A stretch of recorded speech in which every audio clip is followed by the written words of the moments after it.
Good morning and welcome to the Accountant Success Secrets podcast. I'm Philippa Haynes. Of Insight 101, and I'm Mark Lee of Bookmark Lee. This is the 48th episode of our podcast. Wow. Yeah, it is. Well, normally Mark and I will be interviewing our guest, an accountant who is doing great things, has years of experience, and whose story can inspire and encourage other accountants around the UK. And over just 30 minutes, our aim is to Yeah. provide some fundamental insights for you, our loyal listener. Beyond that, though, we also try to fit in a reflections episode like this one every few weeks. Yep, so today we are reflecting on 5 of our most recent interviews, and we'll both share and discuss something from each interview that resonated with us personally. And because it's a Christmas edition, we'll try and bring a little bit of sparkle to it as well. This is our last one before It Christmas, is. isn't it? Yeah. Well, just before we do that, though, a word about the sponsor of our podcast, Pinnacle Global, a trusted outsourcing partner with over 120 clients in the UK and Ireland. Pinnacle CEO Mayank Pandya is a chartered accountant based in London, who I enjoy having coffee and lunch with every now and again, and he has a passion to encourage innovation and excellence in the accounting profession. Pinnacle has offices in the UK and offshore delivery centres across India, employing over 250 high-quality staff. With a strong focus on quality assurance, Pinnacle has helped many UK accounting firms to scale their capacity and operations. To find out more, please visit www.pinnacleoss.co.uk. You'll also find the link online wherever you're listening to this podcast. Yeah, indeed. And also supporting the podcast is the Tax Advice Network, whose website enables accountants to choose specific specialist tax advisors for general tax support or for help across any of over 100 areas of tax. That was difficult to say. It's free to use, and you can check it out at findataxadvisor.online, where you can also access their weekly tax tips for general practitioner accountants. Indeed. Okay, so our first reflection today, we're going to go back to Anne Wordsworth, who runs Cube Accounting in Rugby. And I remember that she drew on her experience in various prior roles when setting up her own firm. And she had sufficient understanding of what worked and very much what didn't work and what didn't sit comfortably with her. Was Anne the taxi driver, ex-taxi driver? Oh, I should have No, said that beforehand. no, that was Vanessa, wasn't it? It I was. think I'm sorry, Anne. Vanessa. My apologies. Anyway, her wider experience, which wasn't from taxi driving, meant that she started from a position of strength, and she also had a mindset that starting and building her own business could be fun. Crucially, though, that was based on her experiences rather than wishful thinking. All too often, I'm sure we both encounter people where there's a lot of wishful thinking there. Yeah. She told us that beyond the first couple of clients who already knew and trusted her, she attended local networking groups and did her best to show that she was personable, relatable, and down to earth, I think, as she said, despite being an accountant. So unlike a lot of people who are starting their own practices, she wasn't expecting the work to come to her just because she had a website or she was known. She was making a deliberate effort, and that really is crucial. And she quickly understood that she could win clients by building rapport by reference to common interests and common attitudes, showing that there's no need to be scared of accountants. I was so impressed with that attitude and approach from Anne. Yeah. So Anne is somebody, when I say I know well, I don't know her well at all, but I know her quite well from LinkedIn, and her profile and her posts. Firstly, because she takes holidays near to where I am, and she posts a beach view, and I always know where it is. And so that sort of piqued my interest. But also because she's very, very transparent about her mental health journey. And I think what's really interesting with her is that she has set up her business with that in mind. And I know that a lot of people talk about work-life balance, but this genuinely is set up around the needs for her as a human being and for her her mental well-being. And as she said herself, and I think she laughed quite a lot about it, is she has a lot of holidays. But that means that she has to be really, really good at delegation. The culture within the practice is really strong. People understand that that's what she needs to do. And she, when she does go on holiday, everything kind of continues as it should be. And I think that is it's testament to her knowing who she is as a business owner and her needs, and genuinely making sure that she works really well and really hard when she is in a good place. But then she remembers that she needs to sort of go off and do something else. And what's quite interesting is that approach translated to a lot of her team members who she took on. I think she talked about one of her young members of the team. I don't know whether it was an apprentice, but they were having a hard time. And because she could relate to that, she was able to sit down with them and not only talk about the kind of the nuts and bolts of working in a business and being an accountant, but actually talking through those anxieties and making sure that, they came out feeling kind of really good and empowered. And that for me is just a really, really strong story. You're absolutely right. And something I would just pull out from the fact that you felt you already knew Anne well from seeing her posts on LinkedIn, it reinforces something that I often point out to accountants about LinkedIn, which is that we all see different feeds. So I knew nothing about Anne before she agreed to appear on the podcast, because I'd never seen any of her posts, because the algorithm shows me stuff it thinks I'm interested in, which is different to what it shows you, Philippa, in terms of what it thinks you're interested in, because what the algorithm reflects is the posts that we've engaged with, the people that we've engaged with, the topics that we've engaged with. And that's one of the big influences as regards what we see in our feeds on LinkedIn. And a lot of people seem to be unaware of that and assume everybody sees everything. It's not the case. Yeah, and it's a very good example of, people talk about personal brands. Actually, it's about, somebody who has a profile and is not frightened of being transparent, both about the business side of what she does, but also the kind of the personal side. And I think having that understanding of what's going on with a person means that you're drawn to them and their services, because at the end of the day, that's what brand and brand message is all about. You want to match like with like. So if that particular post resonates, then you're going to be more inclined to think, it'd be great to work with somebody like that, because somehow there'll be that connection, which is what we're all looking for. And obviously that's what I work on, not just a personal brand, but how, that personal brand can translate into your service offer and, who you're working with and how you work. So I thought that was a really compelling case anyway. I think you're right, and a great example of the way that you can work with people too. Anyway, we should move on. Episode 32 featured Claire Flinders of Mojo Bookkeeping, Mojo Accounting in Leicester.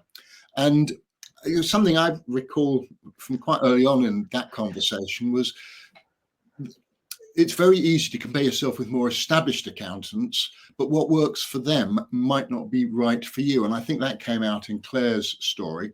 I also picked up that she seems to be spreading herself, dare I say it, thinly across multiple social media platforms. And she said she's not sure it's all worthwhile. And I wanted to say, I'm sure it isn't. And it's something I explain to my clients and on my LinkedIn masterclasses. Just because someone lets you put up posters on a billboard doesn't mean anyone will see them if they have no reason to drive past. Social media is much the same if you're an accountant hoping to find clients and referrals. Yeah. And Claire also mentioned that she allowed her practice to grow bigger than she really wanted, so she later scaled it back so she could focus on something that I often advocate, which is to focus on doing the type of work you really enjoy, the type of clients you're happy working with, and are willing to pay the fees that you think you're fair for doing the work that you really enjoy doing. And that clarity of focus that Claire now has, sort of born of experience, I guess, I thought was really powerful and really important. And it's something that accountants who work with me often find me encouraging them to think about too, rather than just pursuing growth for growth's sake. Yeah, absolutely. So the message that came out for me with Claire was all about having a strategy up front. And I think she really admitted the fact that she probably didn't have that.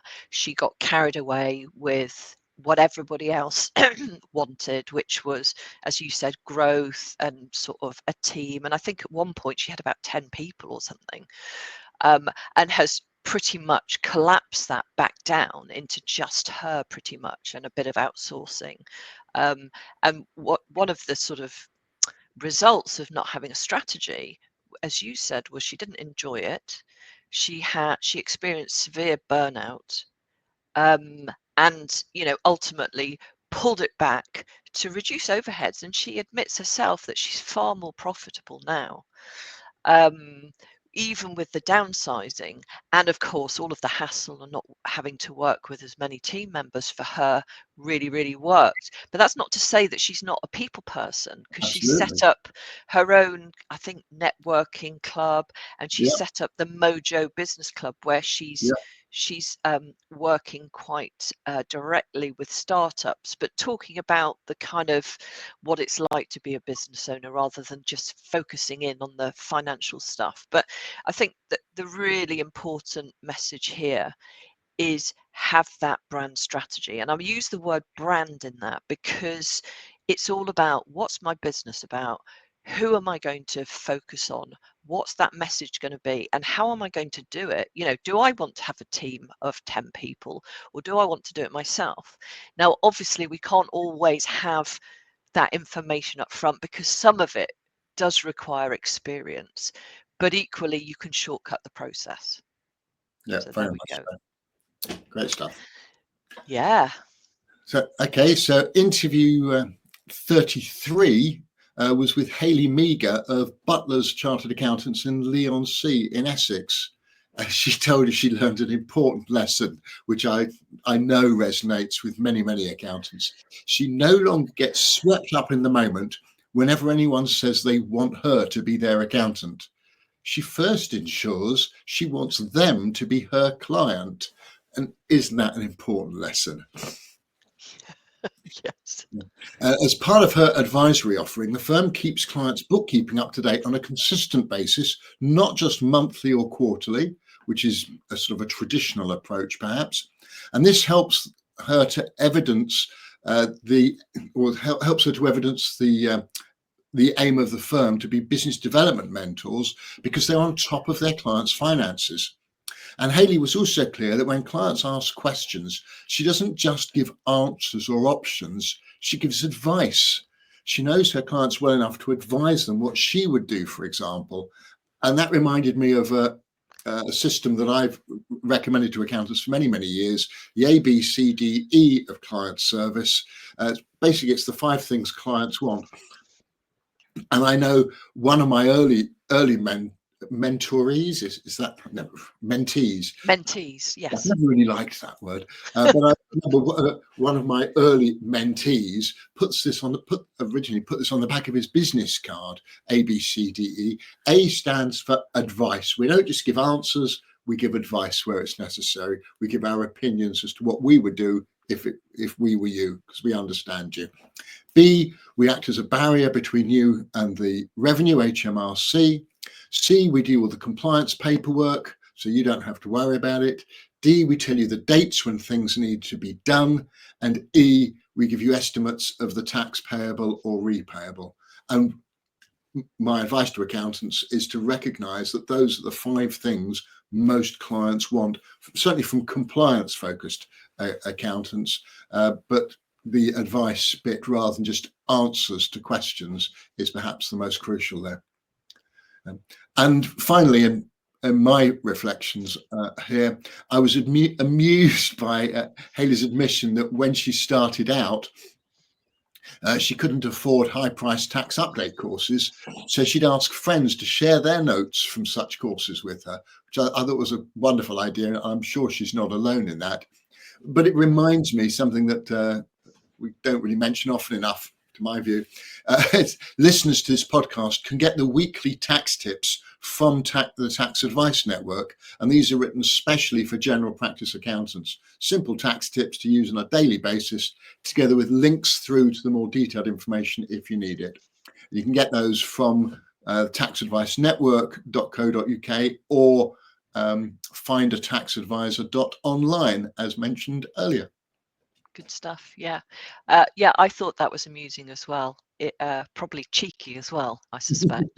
But yeah, I really enjoyed talking to Haley. And what I always try and do when I'm listening to each guest is kind of develop a summary in my head, and that's probably part of what I do for my clients as well. It's kind of what defines them, and I think she was incredibly pragmatic, and she also talked about, I think she was not, she didn't go for shiny things. I think she admitted that she uses one software, I think it's Iris, or that she said, she just uses all of the tools within that, all of the sort of potential, rather than sort of dodging around and getting all kinds of different apps and softwares.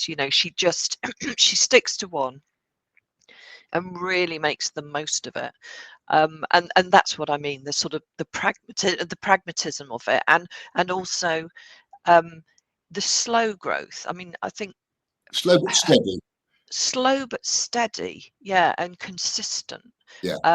And the fact that she was bringing her team with her. I think that I love the fact that the team all know what the objectives are. They can all look at the financials. They all understand where they're going, and they have that kind of commercial awareness, which again I think is, you can call that strategy as well. Really, that's how her brand works. That's how the culture of the business works. That's what she has decided makes a team feel empowered. And I think she was saying that, there's anybody can pick up the phone and understand that particular client and their financial kind of background and their story. So for me, it was just, she's obviously got a strategy. She sticks to it.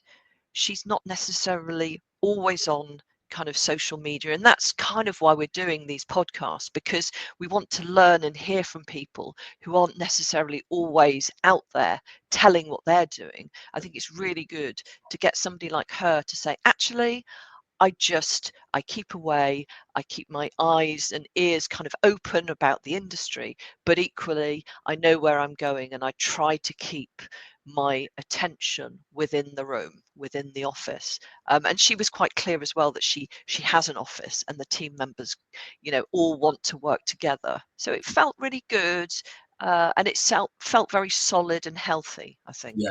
Yeah, no, very much. I did love that approach, and I thought it stood in contrast to all those who were working remotely. And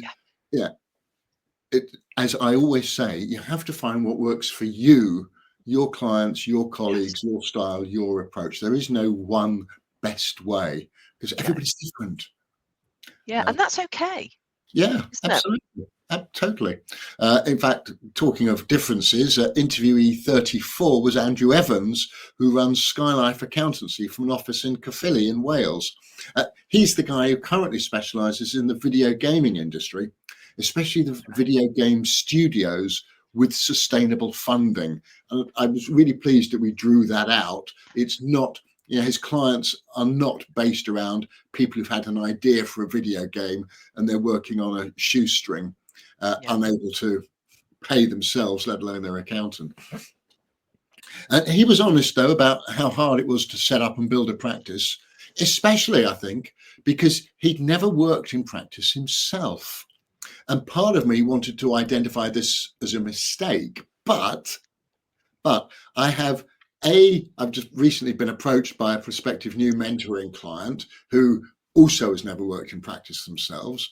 And I also have a very long-standing mentoring client who did pretty much the same as Andrew here. And it wasn't a mistake for him, nor, I think, with the benefit of hindsight, for Andrew. Plus, my client, who also started his firm without previous experience in practice. It's lovely because he evidently appreciates my ongoing support, guidance, and insights, because he doesn't have his own previous frame of reference. So I'm helping him shortcut things, sense check decisions, and identify choices and options he is perhaps not aware of, never having worked in practice himself. But he's now built up a team of, I think, 10, 11, 12, mostly all working remotely. It's a great practice.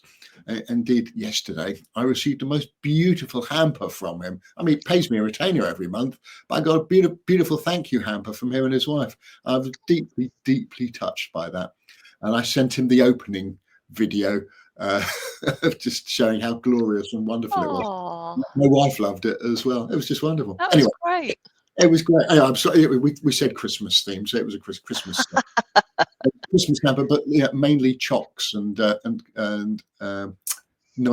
nice stuff. Anyway, it was lovely. It was lovely. Anyway, unlike that client who now has a team of 10 or 11, Andrew was clear, talking about Andrew Evans here, that he enjoys working alone and doesn't want to employ anyone, much like me. But Andrew does outsource payroll and realizes he may choose to outsource more client work in the future. But I don't think he's ever going to take on staff, nor does he need to. Yeah. And I think he was saying that it can be lonely, wasn't he? And that's where we were kind of thinking that maybe even just coming to one of your sole practice. Yes. Yeah. Just to sort of shoot the breeze and chat with other people, because Absolutely. I mean, he genuinely is sitting in a very large office with an amazing office, but it's big and it's quite cavernous, and it's just him. And sometimes, as he was saying, it's good just to share some ideas, share some worries and anxieties and that Thank you. sort I of thing. should have mentioned the Soul Practice Club in my reflections, so thank you for that. Appreciate it. Yeah, because you were saying that there, for December there was going to be a free Yes, he came. trial. Did he He come? came. Yeah. Oh, brilliant. Oh, I love that. Yeah. Excellent. So anyway, what did I think of Andrew? Well, I guess as a marketing and brand person, I just loved him. Thought you would. He's obviously, got left and right brain going on a lot. He's obviously doing the financial stuff, but he is an unbelievably creative person. So if you go onto his website, it truly reflects the ideal client that he's focusing on. So we were talking about the gaming industry, and within that, he has actually extended his niche to content creators. But again, the same sort of flavor, the same type of person. And the reason that he does this, or he focuses in there, is that he has a real passion himself for gaming. And so go back many years, he was the kid who was kind of gaming as for fun, and that just continued. And I think there was one point where he thought, do I go gaming or do I go accountancy? And he went kind of accountancy, but then brought the gaming in as well. And I think that is the true, authentic kind of brand strategy, which is, who am I? What am I interested in? What makes sense for me? What am I passionate about? How can I talk to my clients in a way that will show that I understand their business beautifully? So yeah, he's chosen his niche, but he's actually living the brand as well. So all of the touch points, if we think about what a brand really is, it's not just the website, but yes, go onto his website. It's the office. Now, the office looked like a real gaming, dark, sort of neon lights.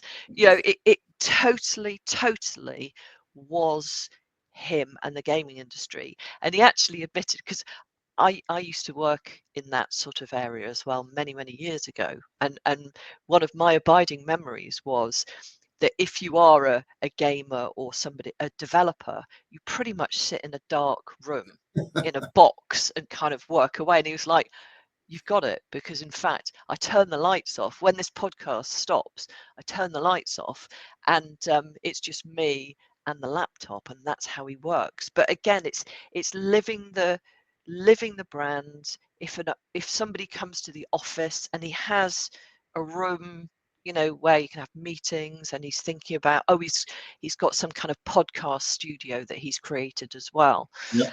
And he's creating a vibe.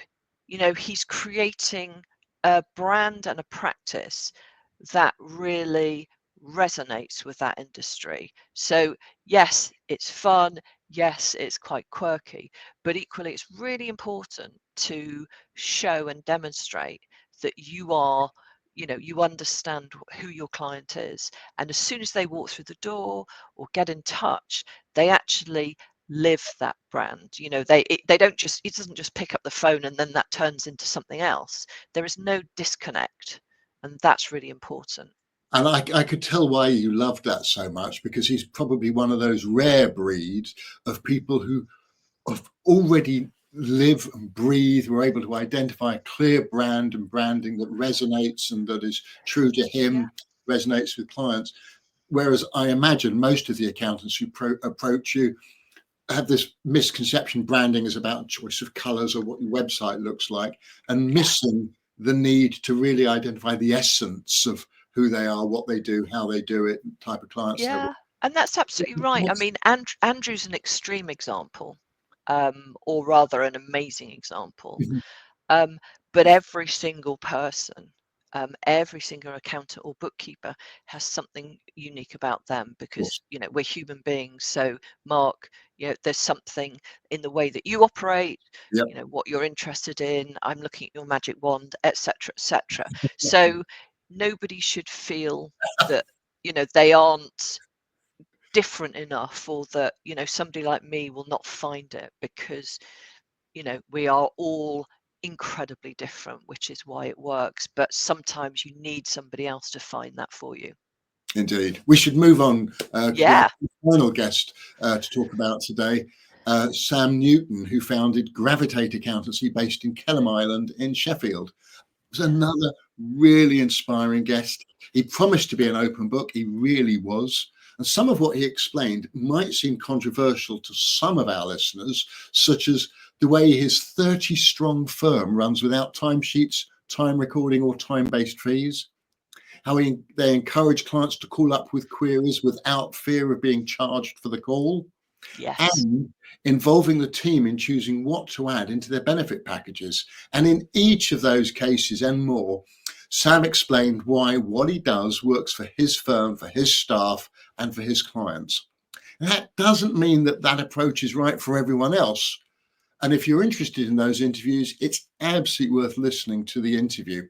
The point I wanted to highlight, though, goes back to something I said earlier when we were reflecting on the interview with Andrew Evans just now.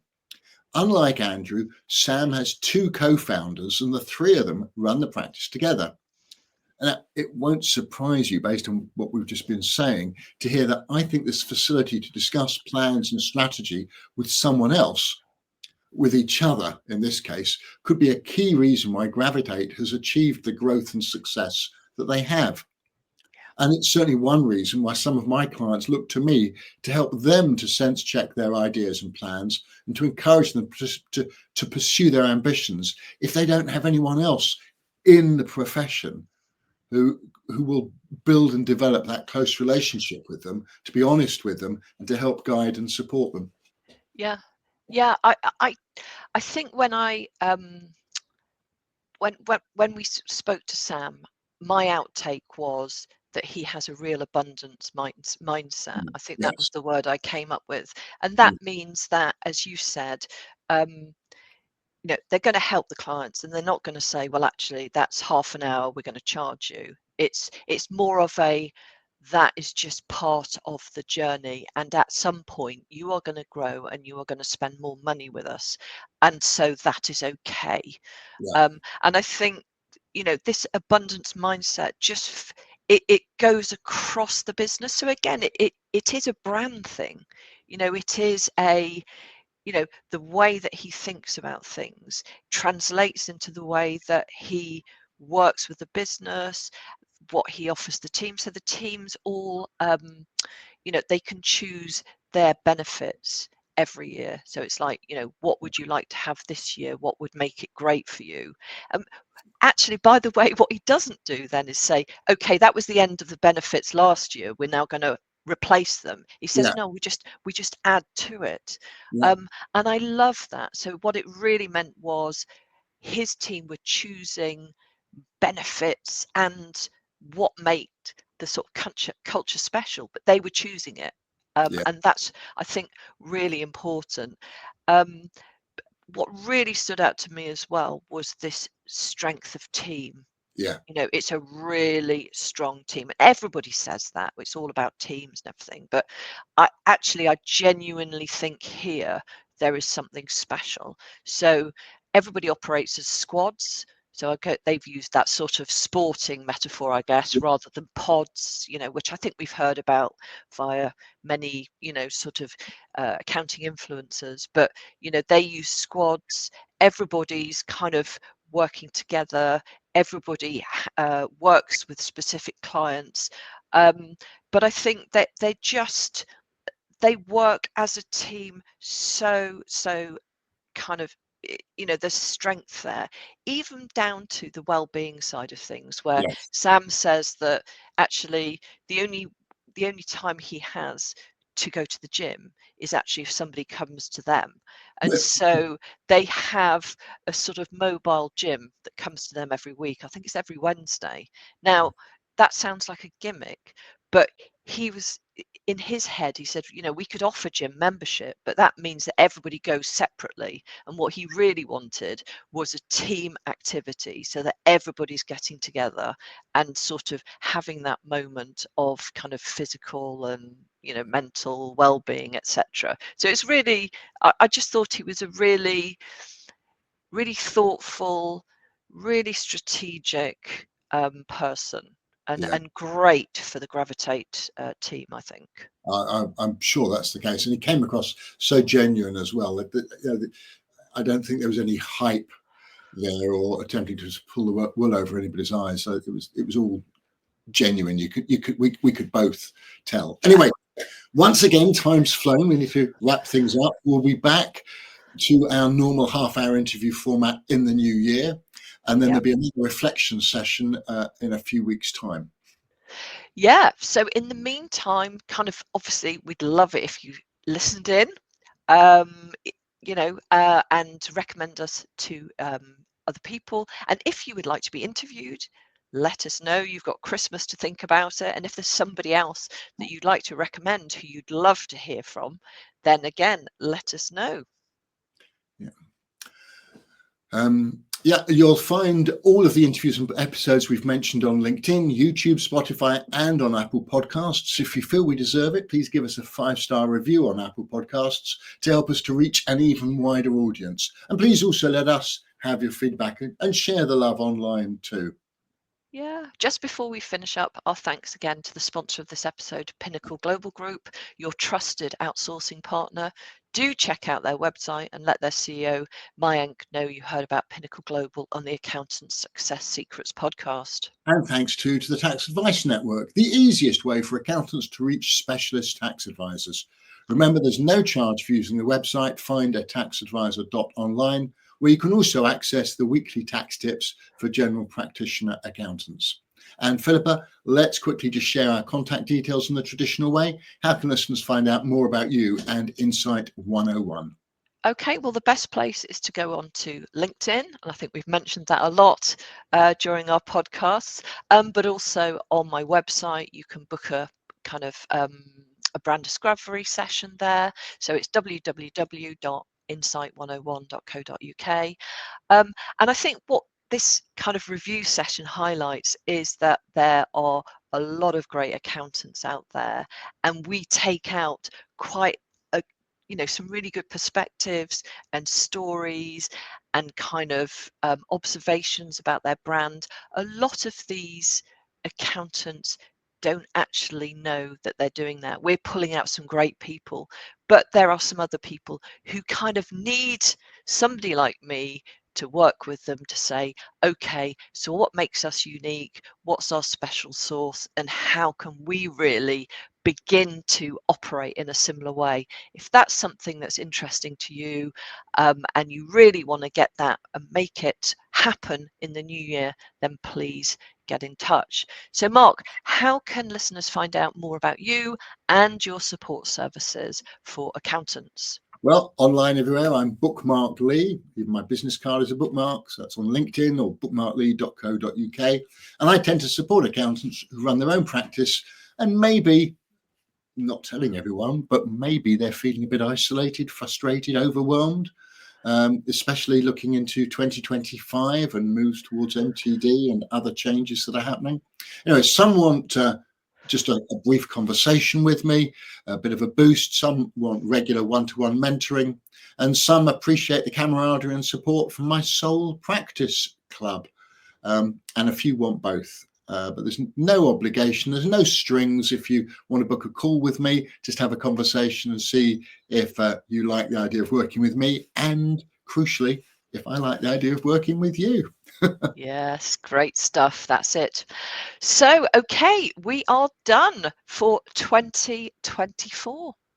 We're going to be back to our normal format in the new year, on the 9th of January with our 40th interviewee. I can't believe it. Yeah. Mr. Neil Criddle, who I suspect will be talking quite a bit about the recent acquisition of another firm based in Weston-super-Mare. He's been, super excited and pumped about it, and I've been watching that journey over the last few weeks, and particularly this week where it's all been happening. So we'll find out more about that. Excellent. Thank you for that, Philippa. Thank you to everybody, to our listeners, for your showing your interest, for telling us how much you've enjoyed listening to the podcasts. Tell your friends as well. Anyway, until next time on the Accountant Success Secrets podcast, or anywhere else that we might meet online or in real life, I wish you a very Merry Christmas, Happy Hanukkah if that's your bag, and all best wishes for a fantastic holiday period and new year. Goodbye for now. Goodbye for now. We will see you very soon. Happy Christmas.